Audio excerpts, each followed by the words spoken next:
Hello there, I'm Eamonn. And I'm Isabel. And you're watching the GB News digital stream across the United Kingdom. And around the world. If you're here in the UK, you can also watch us on your TV screen. GB News is Freeview channel 236. On Sky, we're channel 515. 626 on Virgin Media. Just remember, you might need to retune your TV to watch the channel. Yeah, and if you are doing that, find out more about retuning by going to gbnews.uk. Join my show Farage, 7 p.m. till 8 p.m. Monday through Thursday, and there you will get opinion, analysis, debate, and I'll cover stories that nobody else dares to touch. And then for the last 15 minutes, talking pints. We're over a drink. We have a civilised conversation with someone. We very often disagree, but we do it in a grown-up way. Come and join me on Farage.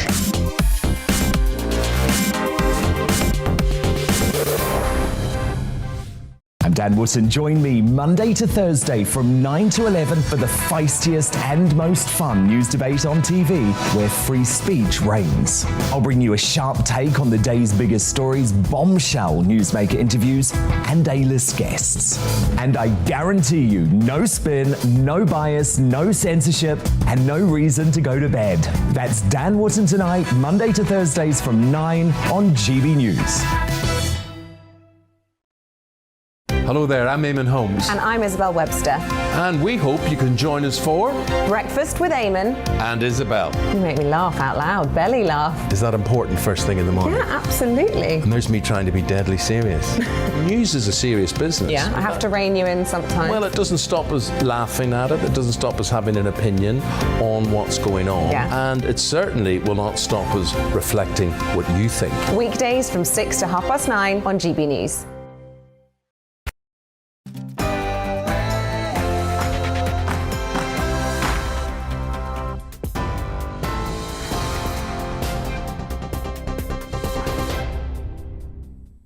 Good afternoon, I'm Olivia Guthrie. This is your news at 2 o'clock. The Education Secretary has become the first government minister to back reducing the isolation period from 7 to 5 days. Nadhim Zahawi says he will be led by the UK Health Security Agency on the matter, but he thinks cutting the isolation time would help teaching staff shortages. Well, Mr Zahawi is also insisting lateral flow tests will remain free, following reports they could be limited to high-risk settings. Scotland's First Minister Nicola Sturgeon and the Labour Party had criticised such a wrong-headed move.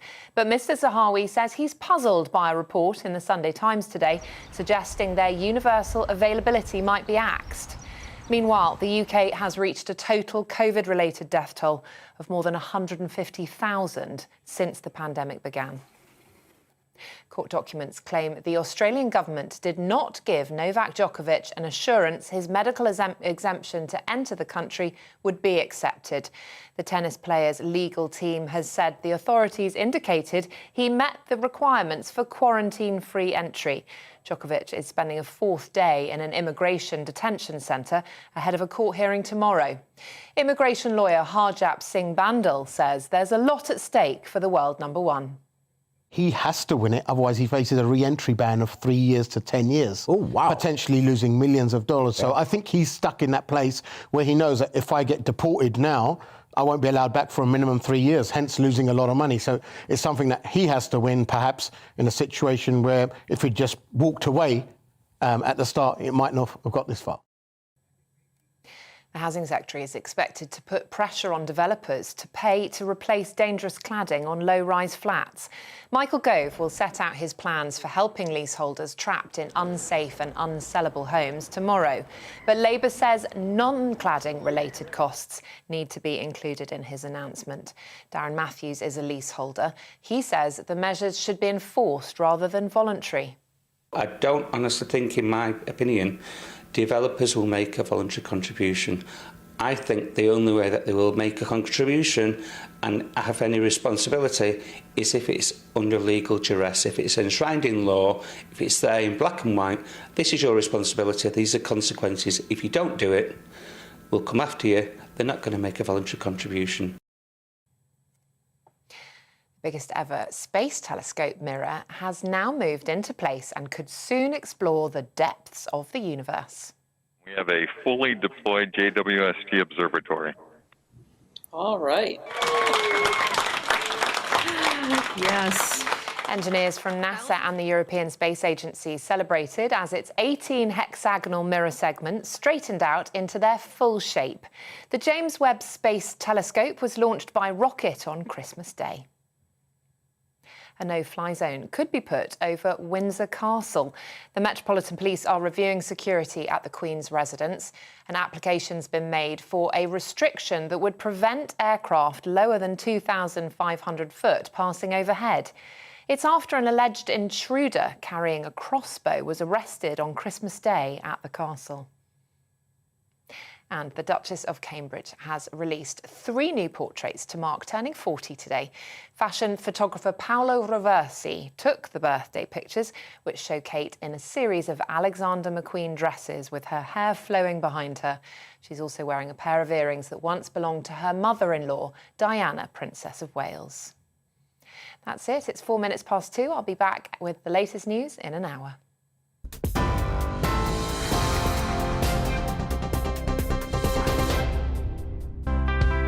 It's time to remind ourselves there's always another winter.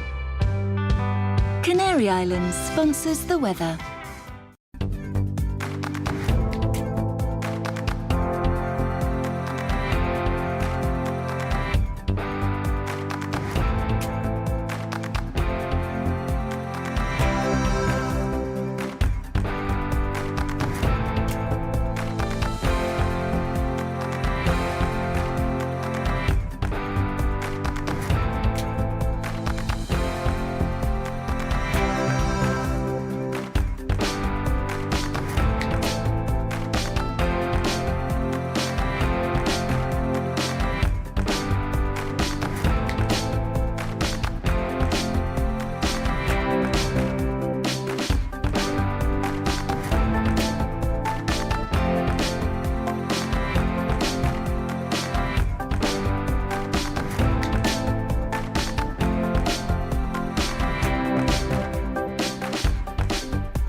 Canary Islands sponsors the weather.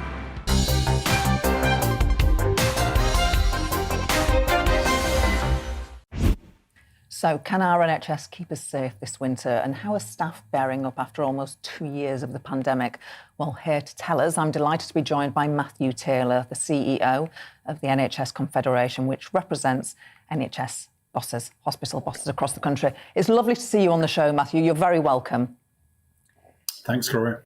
You represent health bosses across the UK. You say you're extremely concerned about the widening ratio of staff to patients. What's the primary cause of that, and what's the primary impact of it on care? So the short-term reasons for the situation that we're in, Gloria, are that we have a rising number of patients in hospital with COVID. Now, of course, the great news is that most of those patients are not as sick as the patients coming into hospital in wave 1 and wave 2. Although I think it's really important to emphasize that if you're not vaccinated, then Omicron can be as severe as the other variants that we've seen. So you've got those rising case numbers. The number of people in hospital with COVID has doubled over the last few weeks. And then, of course, staff themselves are, people like us, and they also get this virus. And if they've got it, they can't go into work, partly because they're not well, but also because, of course, they don't want to be spreading the virus within a hospital setting where there are vulnerable patients. It's worth also saying, Gloria, that we came into this crisis with an estimated 100,000 vacancies in the NHS. So the problems we've got now are on top of the fact that we don't have the full workforce that we need. 20 NHS trusts have now declared a critical incident. Just explain what that means, because the Prime Minister says it's not a good indicator of the pressure the health service is under. No, actually, I think he's right about that, to the extent that what a critical incident represents is it represents a leader of a hospital basically saying, we're in a situation now where we need to ask all our staff to come forward. So often it will involve contacting staff who are on leave or rest days and asking them to come in because of the critical nature of things. And also it almost certainly means not being able to do other activities beyond those ones which are most urgent. So it might, for example, mean signalling that it's not possible to do non-urgent elective care. But the Prime Minister is right to the extent that it's something that leaders will do as a last resort. And actually many, the inclination of most NHS leaders that I speak to is to try to cope, not to draw attention to themselves.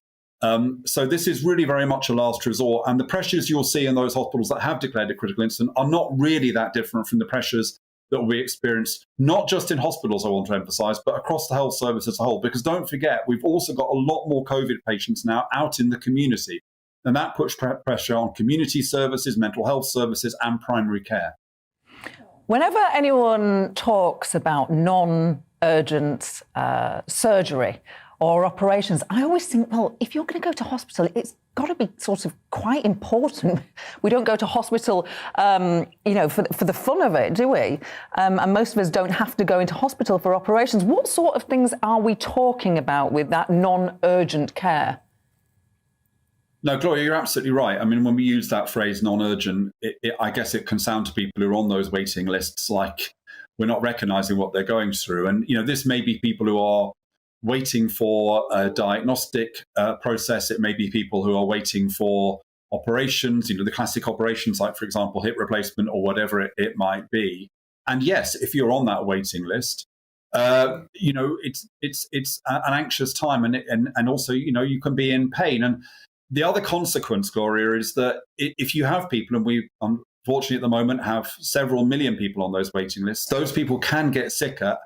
And that's part of what drives the fact that we've got unprecedented demand in our emergency departments, because some of those people coming to emergency departments are people whose condition has deteriorated because they're on a waiting list. And the government will want to prioritise getting those millions of people, I think it's around 6 million, who are waiting for routine treatment. They'll want to get that down, but it's such a huge number. What sort of timescale? Do you have any idea about what sort of timescale it would take to get that number down? No one should be waiting for a long period of time, should they? No, and I think that's one of the challenges of the we're going through. I speak to leaders who are very frustrated because they were making progress on that backlog, but because of this third wave, they've had to put that on the back burner, and they want to get back to that work as soon as they possibly can. And actually, Gloria, it's been interesting over the crisis. There's been a lot of innovation in the health service, people creating particular hospital sites or zones within hospitals which are COVID-free so that they can carry on with that work.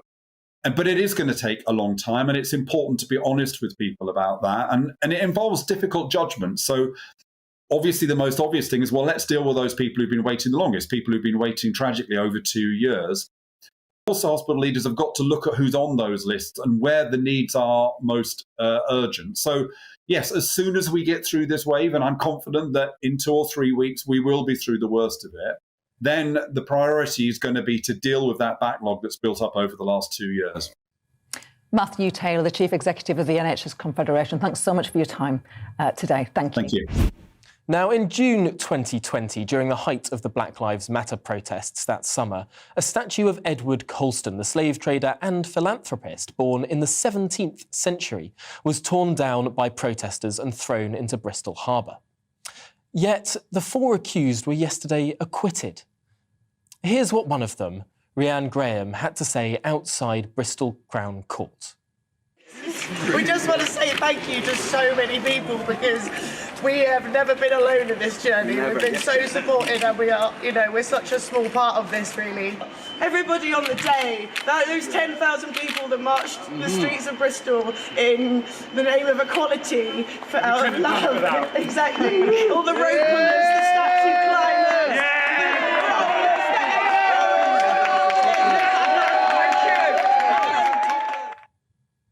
Now, while this outcome is, of course, always an option under trial by jury, some lawyers have described the verdict as absurd and perverse. So what went on? Well, let's find out more with Stephen Barrett, a writer for The Spectator and commercial chancery barrister at Radcliffe Chambers. Steve, thanks for joining me this morning. First of all, can you set out exactly how these people were able to be acquitted? Well, the short answer is that we don't know. And that's because juries don't give reasoned verdicts. So we don't know what the reasons the jury made its finding were. And we'll never know. What we do know is that there were 4 legal routes that were suggested to the jury. And I could go through those in detail if you want. One of them was that there's a defence via the criminal damage laws. One that there is a defence via another act on saying that the statute was indecent. One was that there was a defence by saying that the statute was itself an affront to public order. And the fourth is a new one that came in June last year from the Supreme Court, a case called Ziegler, which is the idea that your rights under Article 10 to freedom of expression can somehow limit sort of your liability in criminal law. And that fourth one is quite troubling. And that was the cause, I don't know if you remember it, of the all of the delays over protests, the road closure protests with climate change. So if the jury found on the fourth one, it's a pretty damning indictment of Ziegler, because Ziegler is less than a year old and it's already caused quite a bit of chaos. So this really has consequences for future trials. That point there could well mean that really the rule of law is to some extent undermined, that the values or the opinions of the jury in a political sense could really negate what the law actually says. Yes, and we've known about this risk for a very long time. So in 2001, a very respected Court of Appeal judge did a report on this. And he said, you know, there is an inherent tension here with the rule of law. So what you have is the ability of the jury to find what we might call perverse verdicts. But that is just in conflict with this idea that there is one set of rules and we all follow them. And that tension is very much in play here, and that's why I wrote in my article that this is an assault on the rule of law. What's troubling is the idea that this might all be gathering pace, and it might be increasing. And as you've rightly identified, none of us have any idea now, really, what would happen if somebody else attacks another statue. Is this really almost giving a bit of permission to people who think that they're in the right to attack public property? Well, in a way, you could see how that argument could be made. I mean, what a lot of people and a lot of lawyers get very emotional about the ability of juries to do this. And it's fair to say it's been in our system for a very long time. It's one of those things that probably goes all the way back to Magna Carta, but nobody ever really knows about Magna Carta. It's very old, and juries have always been able to do this. That's fair to say. And another very respected lawyer, Lord Devlin, very much approved of this. But what Lord Justice Auld said was that this is like having a mini parliament. You're turning the jury into a mini parliament, and the mini parliament is making political decisions. Now that is inherently chaotic.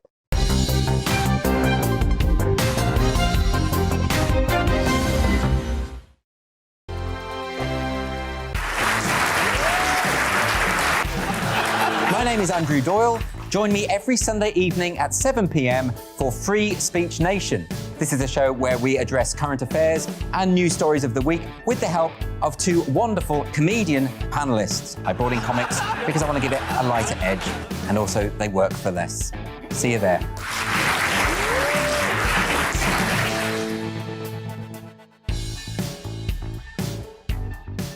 Hello there, I'm Eamonn. And I'm Isabel. And you're watching the GB News digital stream across the United Kingdom. And around the world.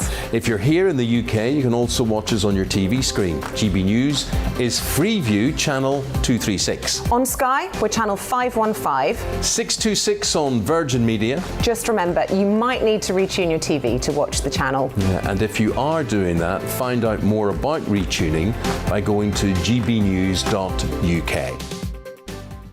Join my show Farage, 7 p.m. till 8 p.m. Monday through Thursday. And there you will get opinion, analysis, debate, and I'll cover stories that nobody else dares to touch. And then for the last 15 minutes, talking pints. We're over a drink. We have a civilized conversation with someone. We very often disagree, but we do it in a grown-up way. Come and join me on Farage.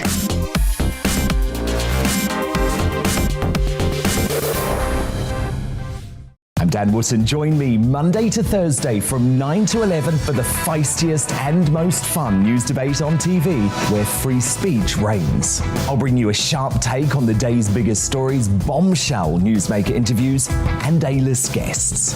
And I guarantee you, no spin, no bias, no censorship, and no reason to go to bed. That's Dan Wootton tonight, Monday to Thursdays from 9 on GB News.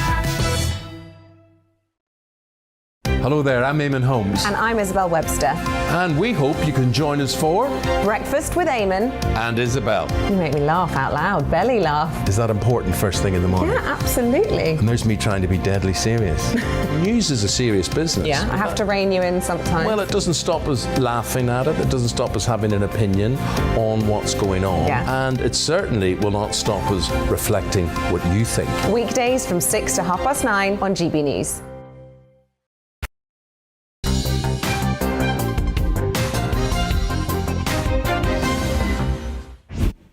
Welcome back. Now it's time for my latest interview with MPs, where we go behind the politics and get to know the real person. Stephen Timms, Labour MP for East Ham, was stabbed by a constituent back in 2010. He tells me that he'd like to meet the woman who tried to kill him.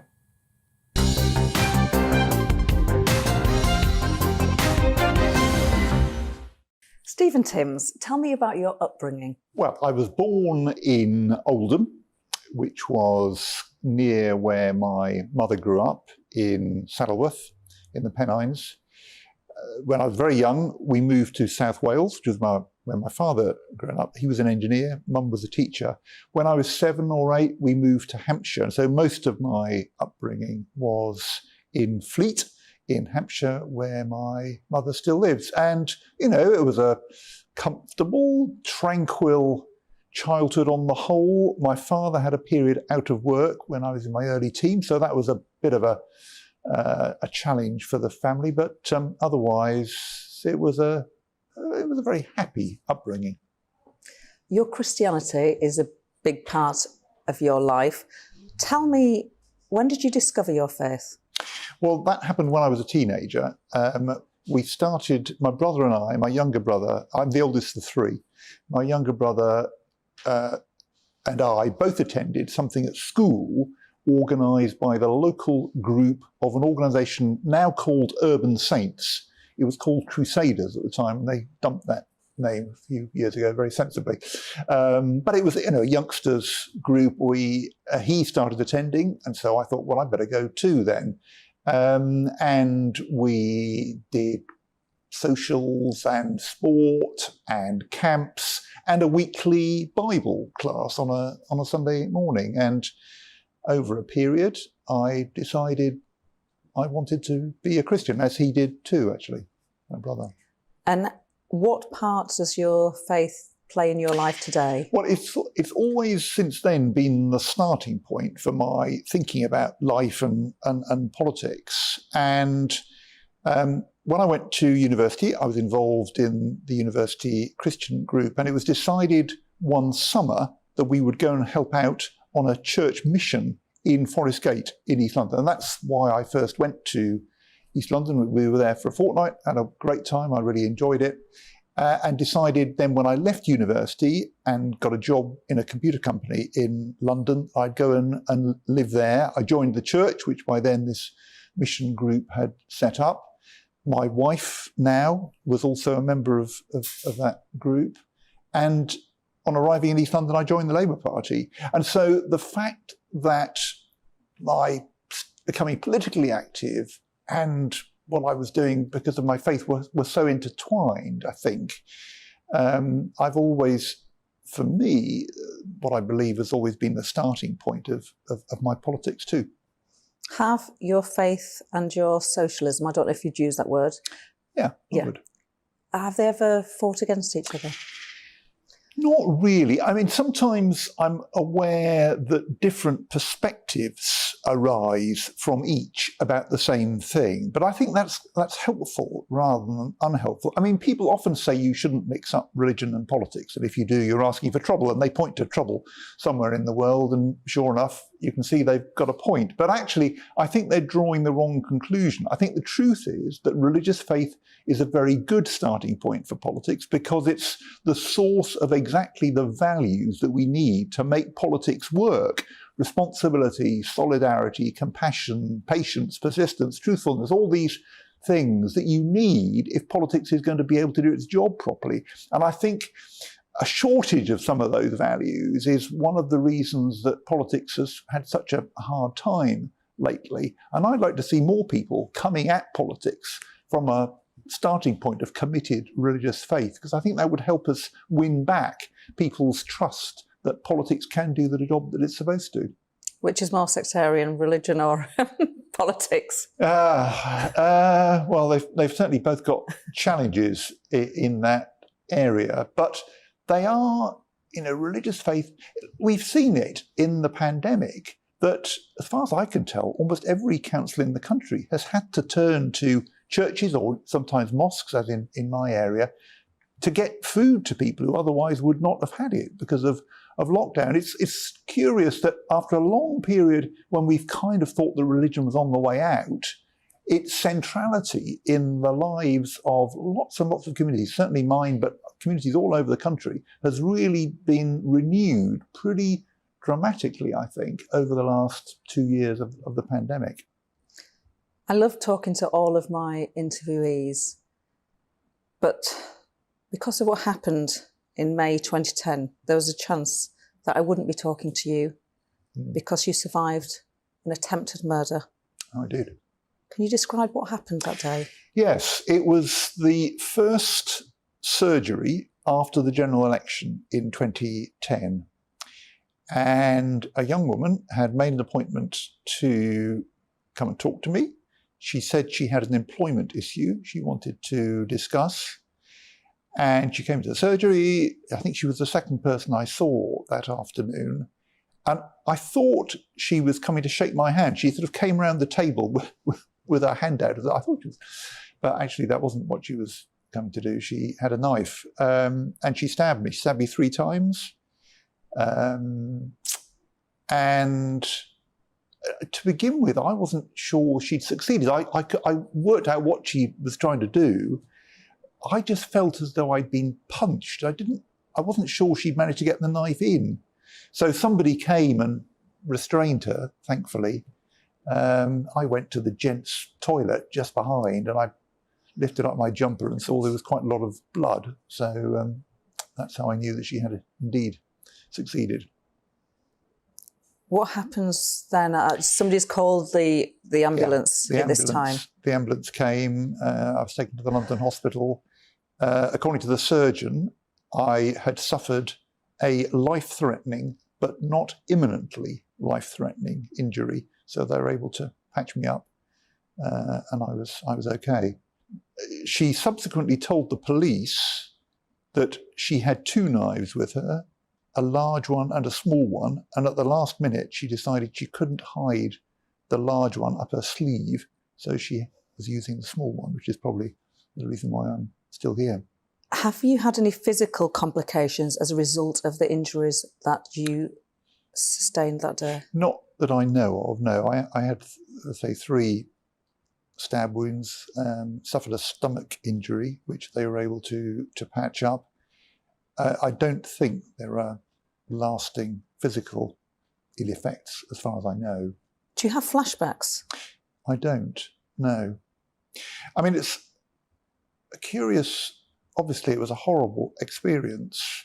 Looking back on it, it wasn't a hugely traumatic experience. I think partly because it didn't hurt all that much. That was a strange thing. As I say, it felt as though I'd been punched.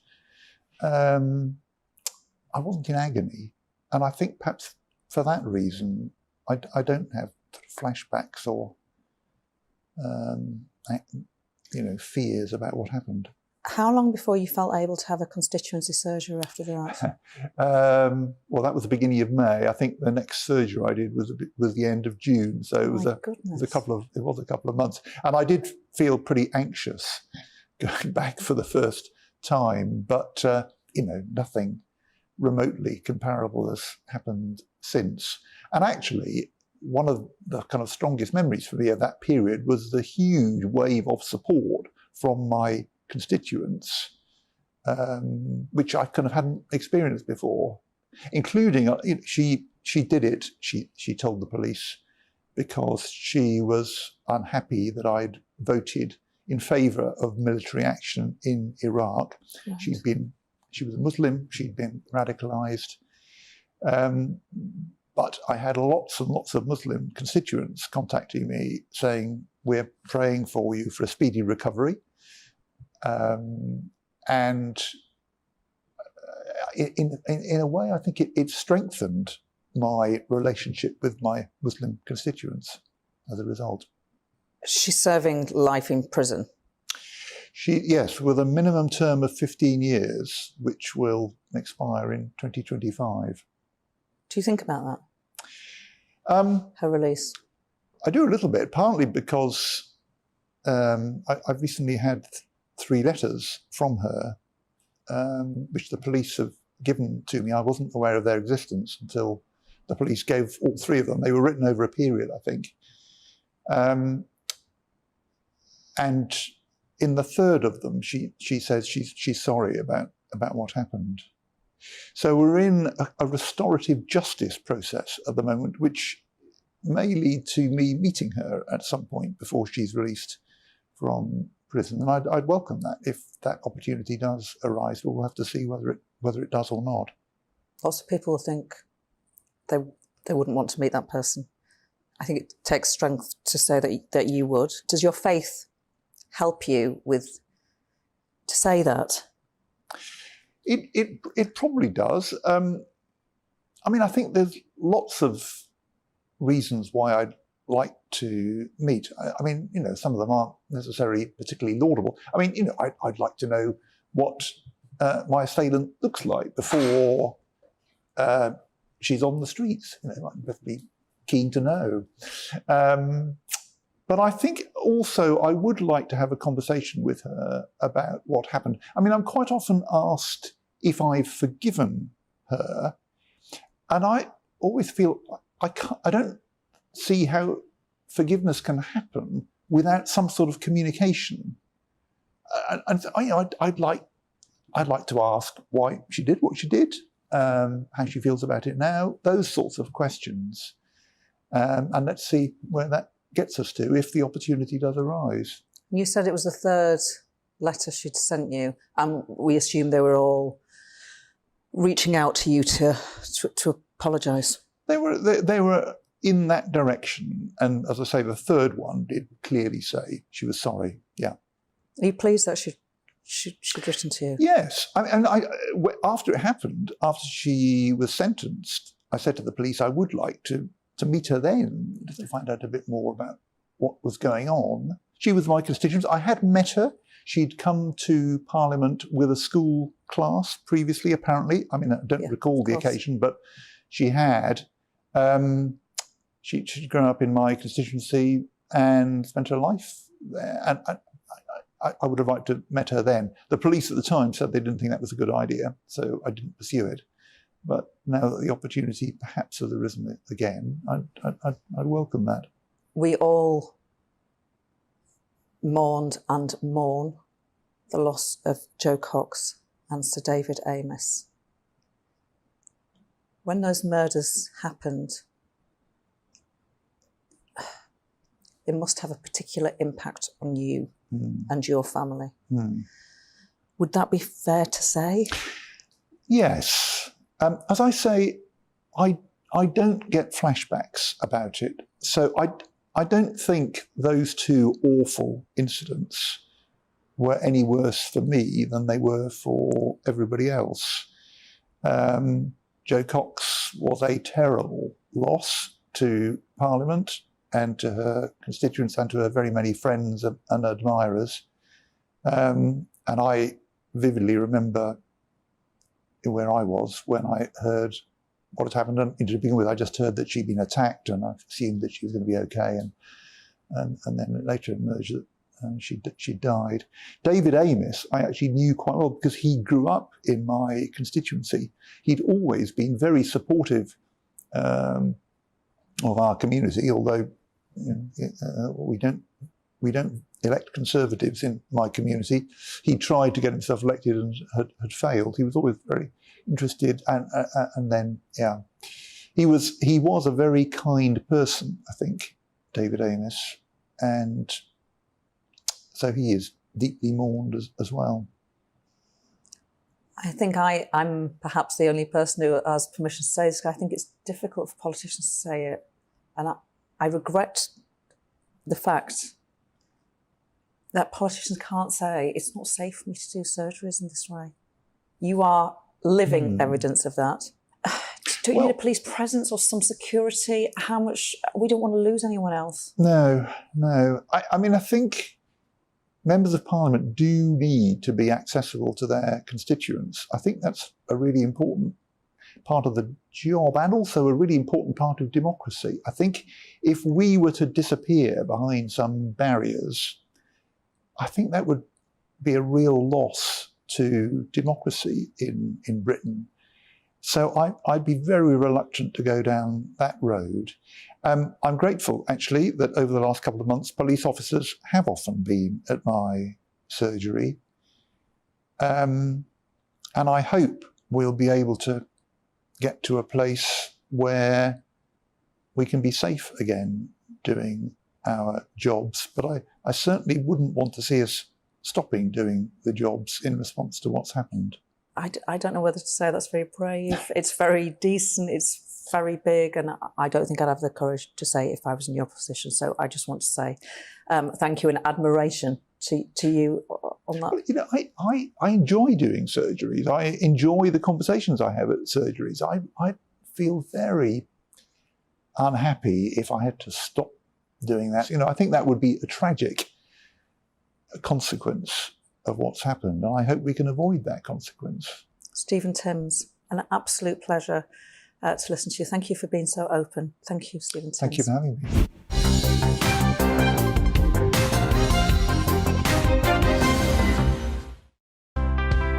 It's time to remind ourselves there's always another winter. Canary Islands sponsors the weather.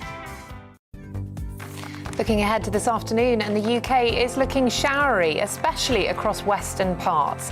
Best of the dry weather will be in the southeast. Let's take a look at the details.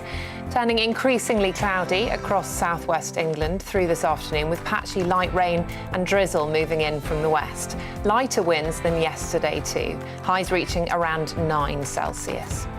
Southeast England will continue to hold on to the dry and sunny weather this afternoon, with just a little cloud from time to time. Wales will see the odd shower this afternoon, but most parts of the country will be dry with sunny spells. Temperatures will reach 8 Celsius. The Midlands will be mostly dry and sunny, but it's a different story for northwest England. Here there will be a lot of cloud around and a few splashes of rain. Cloud amounts will tend to increase across northeast England as well this afternoon. Some patchy light rain is also possible, and it will remain fairly cool out there with a high of 5 Celsius. The best of the afternoon sunshine across northern Scotland, but brightening up in the south too. A few showers still possible from time to time, these largely in the west. Northern Ireland will also see an improvement compared to this morning, with most places seeing some dry and bright weather. A few showers are possible, largely across the north. Into this evening, rain will continue to move into the far west of the UK, a few showers elsewhere. And that's how the weather's shaping up for the rest of the day. Canary Islands sponsors the weather.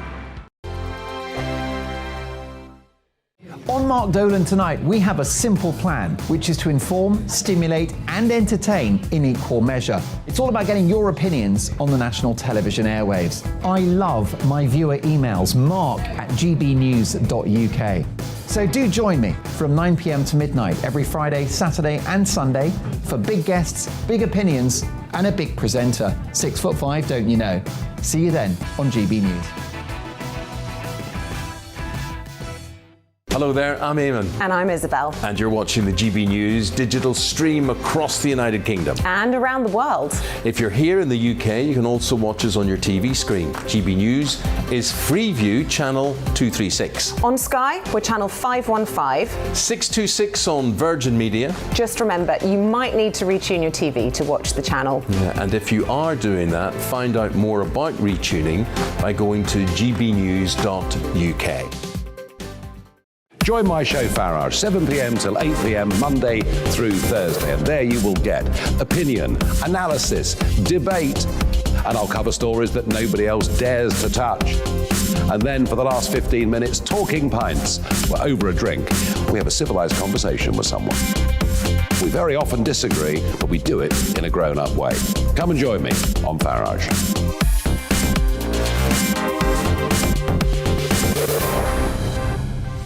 I'm Dan Wootton. Join me Monday to Thursday from 9 to 11 for the feistiest and most fun news debate on TV, where free speech reigns. I'll bring you a sharp take on the day's biggest stories, bombshell newsmaker interviews, and A-list guests. And I guarantee you, no spin, no bias, no censorship, and no reason to go to bed. That's Dan Wootton tonight, Monday to Thursdays from 9 on GB News.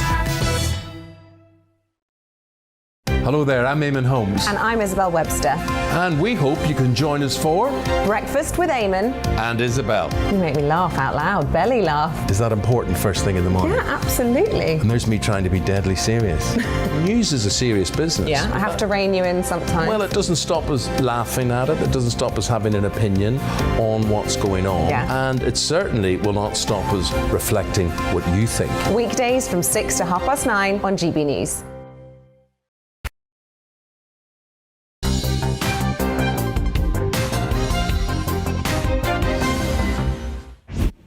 Now, President Joe Biden has blamed Donald Trump for the US Capitol riots as he marks the anniversary of the attack on the seat of American democracy.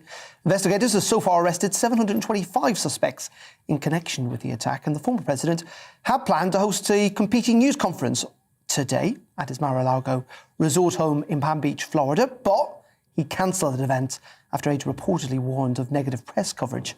Now, the United States remains, at this moment in time, very divided, with a staggering poll conducted by Harvard's Kennedy School Institute of Politics last autumn, finding that 52% of those aged between 18 to 29 thought America's democracy was in trouble, or worse, that it was a failed democracy. Well, Joe Biden has been speaking in the last hour or so on that anniversary of the Capitol attack. Let's have a listen. We are a great nation. My fellow Americans, in life, there's truth, and tragically, there are lies. Lies conceived and spread for profit and power. We must be absolutely clear about what is true and what is a lie. And here's the truth. The former President of the United States of America has created and spread a web of lies about the 2020 election. He's done so because he values power over principle, because he sees his own interest as more important than his country's interest, than America's interest, and because his bruised ego matters more to him than our democracy or our Constitution. He can't accept he lost, even though that's what 93 United States senators, his own attorney general, his own vice president, governors and state officials in every battleground state have all said he lost. That's what 81 million of you did as you voted for a new way forward. He has done what no president in American history, the history of this country, has ever done. He refused to accept the results of an election and the will of the American people. While some courageous men and women in the Republican Party are standing against it, trying to uphold the principle of that party, too many others are transforming that party into something else. They seem no longer to want to be the party of Lincoln, Eisenhower, Reagan, the Bushes.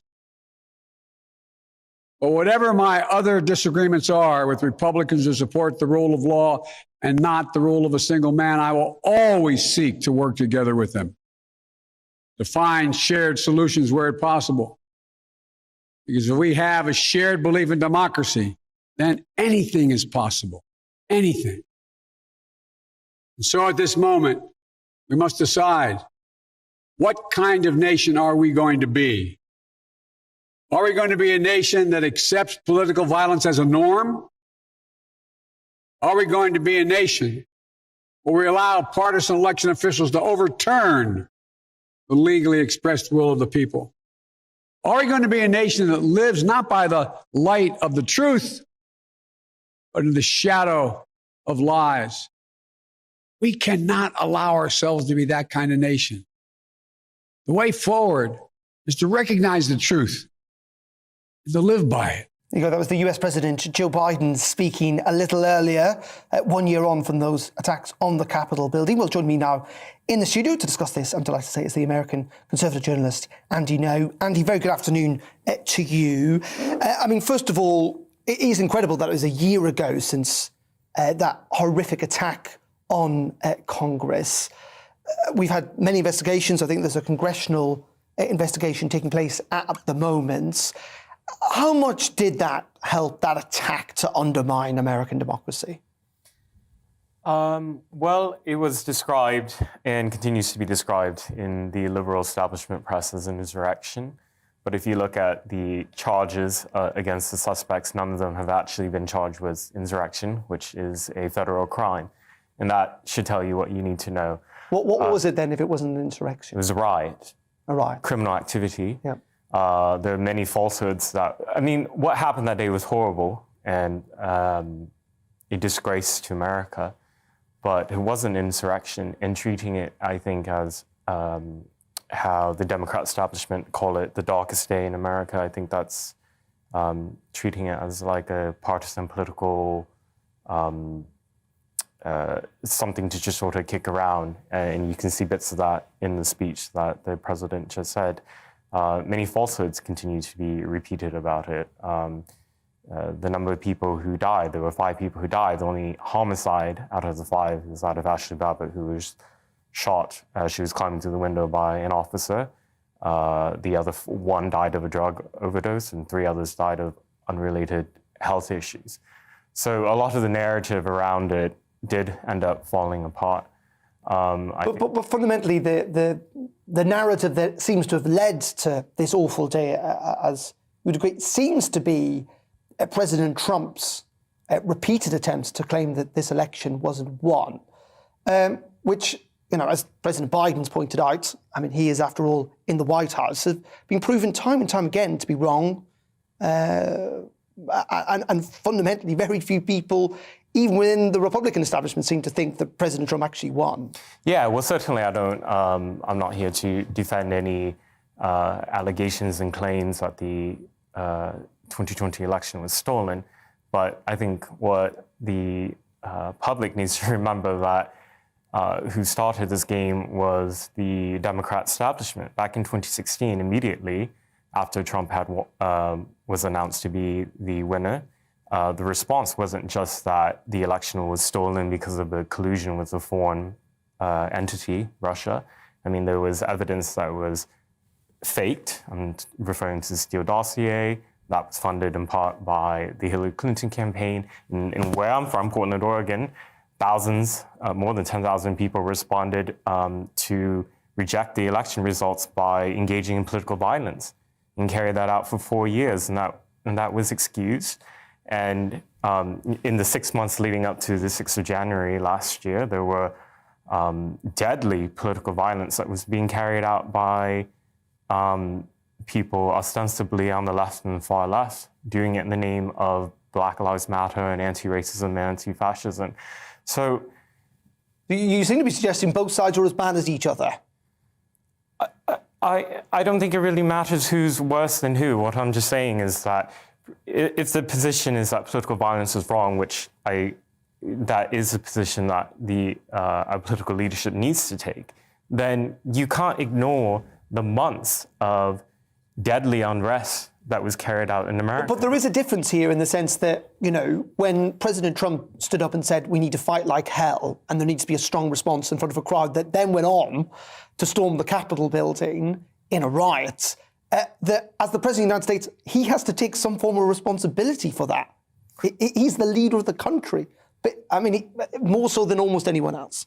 I agree. At the same time, I also believe that before the trial against Derek Chauvin had even started, there were Democratic politicians who described George Floyd's death as a murder when that evidence wasn't presented yet as a trial, and that incited violence as well. So let's look at American democracy. Clearly there is real concern that we could see more stuff like we're seeing now on screen that is of the attack on the Capitol building. How likely do you think that is? It was an attack on democracy insofar that of the location, right? This is where Congress is. But when I look at what happened that day and just compare that, it was a riot and an attack on federal U.S. property. Where I'm from in Portland, Oregon, for an entire month in July of 2020, every night there were thousands of people who were attempting to burn down U.S. federal property, U.S. federal courthouse. And that was excused by the local elected government, as well as many politicians at the national level who told Trump to remove the federal officers who were sent to protect that property. So a lot of this, to me, seems, again, just like a political football and a partisan game. And in many regards, what I'm trying to get at is that, frankly, we talk an awful lot less in this side of the pond about American politics than we did when President Trump was in office. You're right in pointing out there was a hell of a lot of violence on lots of sides in lots of states in the United States over the last year. That seems to have dissipated somewhat since President Trump has left the White House. I suppose my question is, if he was to run again, would that genuinely aid American democracy, or does it potentially stoke up some of those divisions that we saw play out during his term of office? Well, given that he's still refused to, his legacy, I think, is that of ignominy, in that he's continued to reject the legitimacy of the last election, and many Americans feel that way. I think if he was to re-enter politics again, that would be polarizing for America. At the same time, Democrats haven't done anything to unite the country as they promised to do when Biden was running as a candidate. And just very finally, many people outside the United States, but inside as well, feel that this plays into the hands of Moscow and Beijing, this great eternal division in the United States. Is that something that you share? Yes, absolutely. A divided America domestically is a weakened America. You can see that, we're being attacked, culturally, socially, politically, and the whole world order is being shifting. And a weakened American democracy means democracy is weakened, therefore, around the rest of the world. Okay. Andy, appreciate your time. Andy, no. My pleasure. From Portland, Oregon, but here in the United Kingdom, joining us in the studio. Thank you very much indeed for your time. Well, let's get a different perspective on all of this. We're joined now by Eamonn Ahmed, who is the Chief Executive of the Centre for Countering Digital Hate, and joins us down the line. Very good afternoon to you, Eamonn. Just first of all, we didn't really explore it there, but clearly a lot of people place part of the blame at what happened last year on social media companies and their role in potentially perpetuating some falsehoods around the election in 2020. What's your sense of what companies like Facebook, Instagram, YouTube and others may well have played in that? Well, here's what we know. Facebook's business model maximizes radicalization. It increases the volume. It gives a megaphone to hate and misinformation. We know that from the revelations from within Facebook brought forward by the brave whistleblower Frances Haugen. And they do that because it's profitable for them, that angry people who are engaged on the platforms equals eyeballs, which equals ad revenue, and 98% of their revenues come from ads. And we know that they played a part. In short, they turned the dial up to 11 and, to mix metaphors, they blew the bloody doors off. And they've done that both when it comes to the pandemic, when it comes to anti-vax misinformation, which has led to so many people taking catastrophic decisions for their own health and for our national security, our national health security. But also when it came to election misinformation, which flowed, by the way, all the way through from 2016. Let's not forget, there were lies being told about election manipulation in 2016. If you remember, President Trump said in 2016 that he would have won the popular vote if it wasn't for the fact that there'd been election fraud. And he carried that through for years and years. We knew in advance, in November the 14th, there were violent clashes with the police and far-right demonstrators on the streets of Washington, D.C. So January the 6th came as no surprise to anyone. And for all I thought it was really depressing, the last interview with the Canadian journalist that you had on. Because, what it misses is that on January the 6th, Donald Trump spoke at the rally. There was a rally that was organized by the architecture that he's put into place to promote the big lie that the election was stolen. It was by the people, the Stop the Steal coordinators, who are known to him, who are friends of him, who are coordinating together at the Willard Hotel down the road from me in Washington, D.C. And so it seems quite remarkable that given all that evidence, he instead is reaching for a conspiracy theory, a theory of his, that in fact the whole thing was a lie, that it was far left protesters who were doing it, and that the courts, Congress, the majority of the Republicans and the media are all complicit in a massive lie to cover up the fact that it was Antifa what did it to the Capitol rather than the people that we saw doing it. I'm just going to interrupt you there because I must say, Andy's not here now, and he didn't actually say that on this programme. He has said it in the past, but he hasn't said it on this programme. So we should point that out. Let's move away about the rhetoric around what happened. There are clearly people who believe a certain version of events and others who believe others. The big fundamental point is that you've got these two silos, it seems, from the outside of American public opinion, deeply divided. How does that get reconciled? Well, the first thing is we've got to stop the dial being turned up to 11, and we're going to have to dial it back. And that's a mix of things that have to happen. First of all, I think that the US is going to need some sort of truth and reconciliation process. And whether that can be executed through Congress, through the normal political process, or it's going to require more than just that, require President Biden, for example, and Republicans who are willing to engage in a rational conversation based on objective facts, are able to come together. And I believe that to be true. Look, I was in Congress giving evidence to the House, to a House committee a few weeks ago. It is remarkable how aligned both sides are on most of the issues that most Americans care about. But actually, it's the perceptions of division that have been amplified. And in part, look, that election came at the end of a year where we were all separated from each other. We were all under lockdowns all over the world and in the United States. And of course, the information that we were getting was being interpreted through the lens of algorithms, for the main part, through social media. And I think that that has a significant part to play. We saw what happens in an information ecosystem, a world in which information is ordered not by, water cooler conversations, the normal social interactions by which we form our values and our social mores, our attitudes, our behaviors, our understandings of society around us, but instead through the algorithms of social media platforms.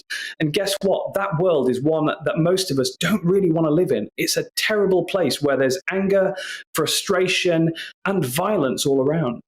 And Eamonn, just finally, moving away from what happened last year to what is happening today, the mumbo jumbo, I think, as Boris Johnson, our Prime Minister, described it, when it comes to disinformation around vaccines, having to go with anti-vaxxers today.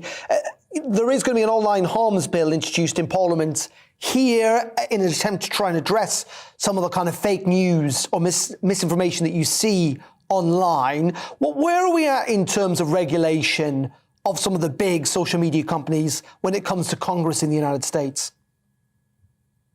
Well, I mean, in Congress at the moment, the problem is that there's about 50, 60 different bills, and there are other initiatives like antitrust initiatives which would break up monopolies, all in play, but there is no leadership. And, you know, I've been critical of the White House, saying that it needs to set the terms. It needs to say, look, this is what we expect to see, to try to cohere all the different initiatives.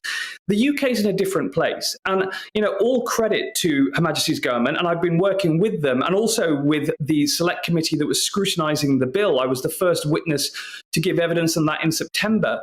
And I think this bill is a substantial and wide-ranging, comprehensive attempt to try to regulate the internet, social media in particular. Hello there, I'm Eamonn. And I'm Isabel. And you're watching the GB News digital stream across the United Kingdom. And around the world. If you're here in the UK, you can also watch us on your TV screen. GB News is Freeview channel 236. On Sky, we're channel 515. 626 on Virgin Media. Just remember, you might need to retune your TV to watch the channel. Yeah, and if you are doing that, find out more about retuning by going to gbnews.uk. Join my show Farage, 7 p.m. till 8 p.m. Monday through Thursday. And there you will get opinion, analysis, debate, and I'll cover stories.